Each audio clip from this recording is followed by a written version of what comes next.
Kevin Hassett, former chair of the Council of Economic Advisors. Kevin, when I say the best minds alive, I think of you.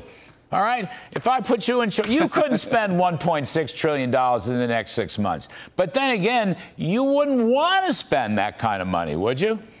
Right. No, absolutely not, Larry. And the way to think about it is, let's just use round numbers and say that nominal GDP over the next 6 months is going to be, what, about 15 trillion. So what they're trying to do is increase demand by, about 10% of GDP, but they're attacking supply. And so what that means is it's going to take inflation and make it go up closer to 10% if they actually were able to do this. But of course, they won't be able to do it. And the thing that is really stunning to me is that it's a very traditional practice that when you give money to states, then they have a certain amount of time to spend it. And they gave them so much money that the states haven't been able to spend it. If they could have spent it, inflation would be much higher than it is now.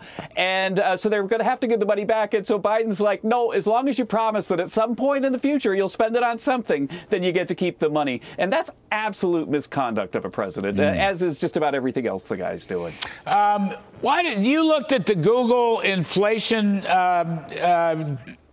pop-ups? I don't know whether it was a word matrix or not, but inflation is now the biggest question asked on Google, or it's popped up again in terms of questions on Google? It is. It's a Google trend. It's called Google Trends, Larry. I know you're not Mr. Internet. Right. But the fact is that you can look at what's being searched on Google, and at the peak of inflation, again, one of the top searches on Google was inflation, and then it kind of went down last year, but now it's skyrocketing again. And something that we did with my old friend Kale, who worked with us in the White House, is we made a map of the U.S. to see where people are searching on inflation the most. And guess what? It's the swing states. No kidding. Oh, okay. So that spells more harm. So, Kevin, you probably were surprised to learn from a Biden interview this week that he inherited a 9% inflation rate.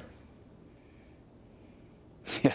I mean, it's astonishing. The far left, as we see at Columbia University, they're trying to destroy America's institutions. They've destroyed the media. Can you imagine if, when we were in the White House, a president came out and said something as awful as that, what would happen at the White House presser, and they'd have to issue a retraction, and nobody's asking him a question. And by the way, on the spending, I got one last thing to say. If you want to push spending out, he wants to spend it on anything, even if people are willing to say at some point in the future they're going to spend it, but he's not willing to spend any money that's already been allocated on Israel. Can you imagine? Well, right. Can you imagine? So a few hundred people at Columbia protest, and he backs away from a longtime ally, and he's trying to spend like crazy, but he's not going to give them the ammo they need to settle the Hamas situation. That's a great point. The only spending he wants to stop is the spending to arm and defend our great historical ally, Israel. I hadn't thought of that. It's a great point, Kevin Hassett, honestly.